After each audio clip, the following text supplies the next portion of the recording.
Hello. In this particular fireside chat, I'm going to be talking about the most difficult problem in doing psychotherapy. We call it the script. And when it's like a vice, and when it gets on the box, my wife makes sure that I don't scratch her box, but when it gets there, the person just goes down and abandons whoever has been working with them and stops any growth. And this occurs, it's not like it occurs occasionally.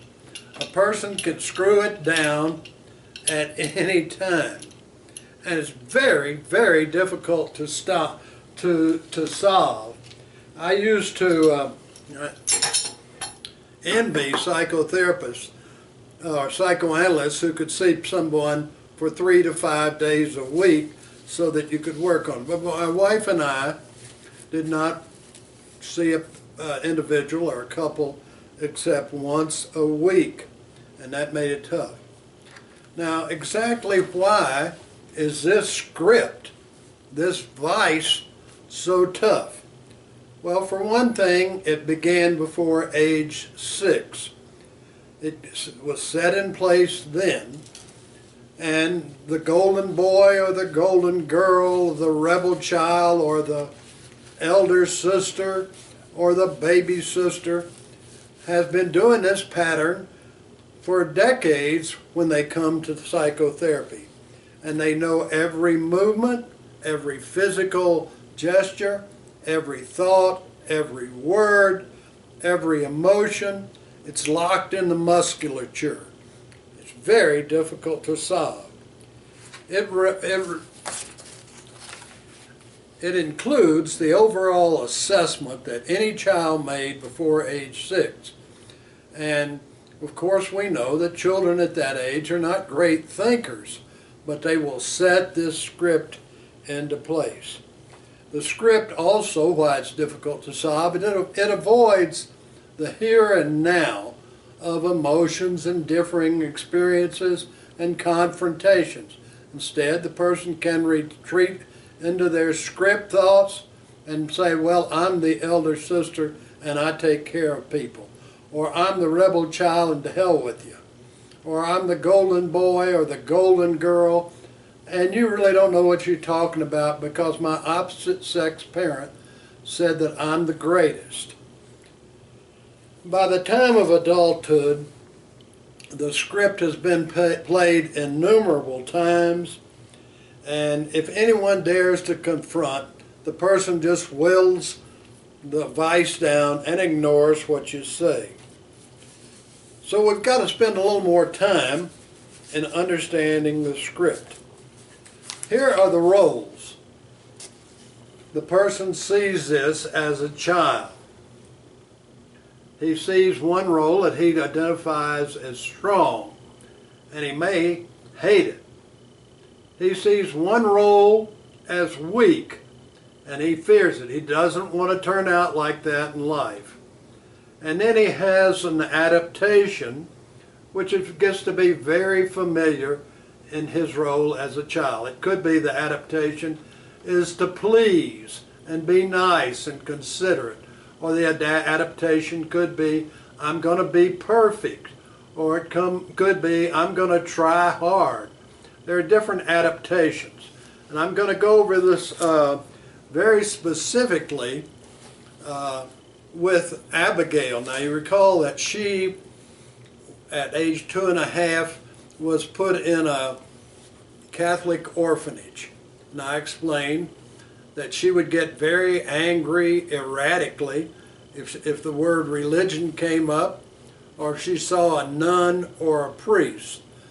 And in the wintertime, she would buy coats. She had, as I said earlier, probably 75 coats because she was cold when she was in the orphanage. Now, the strong role that she hated was the priests, the nuns, the administrators at the Catholic orphanages. She despised them. But they were strong. They had power. they could abandon her. And so that is part of the idea of they were the strong ones. And then she saw the weak role, which were the other kids that became compliant and would say their rosaries and their Our Fathers and the Hail Marys. And she thought that was awful darn weak. She played the rebel role. So during her first 4 years when she was in the orphanage, and then in subsequent years as she stayed there until she was 17, she saw this same pattern over and over and over. It would be like seeing the same movie 10,000, 100,000 times. So the roles are very strong in her personality. Now later, she was also a very smart person. She got her college degree, her master's degree. She taught at a junior college in finance. Did she ever play the strong role that would be bullying as a professor? Yes, she did occasionally.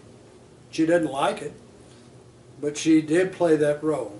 Did she ever play the weak role where she was compliant? Well, in order to get her credentials, sometimes she had to play an adapted role. Did she play the rebel? You better believe it.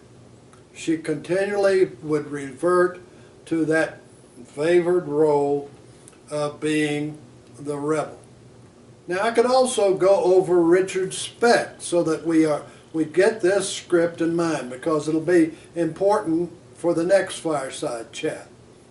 The strong role for him that he hated were the two fathers that beat him, and one of them raped him. He despised them.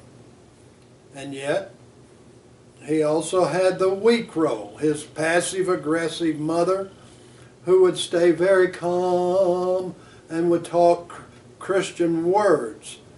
And she would spark other people to be very angry, although they're responsible for their choices.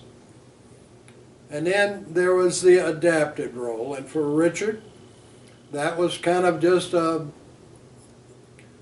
innocent victim who just kind of wanders around, and suddenly he's accosted by someone who is in the strong role. Did he play these three roles? He certainly did in killing those 8 nurses. Did he play this role?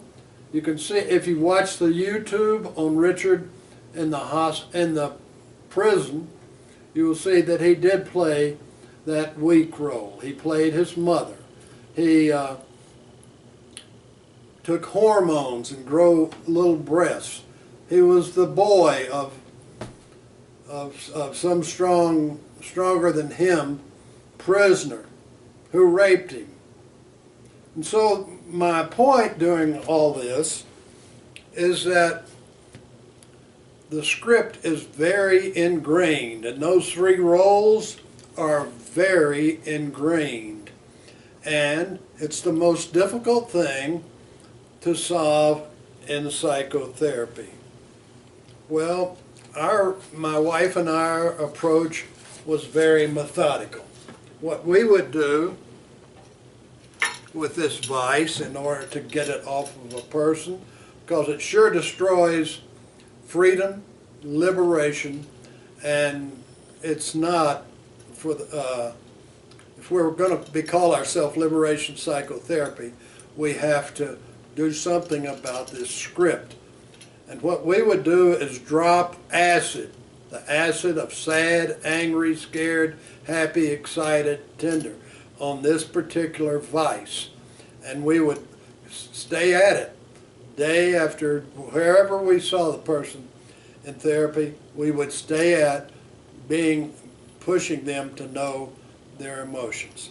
Well, that's where I'm going to conclude this particular fireside chat, and we will take it up again in the next fireside chat.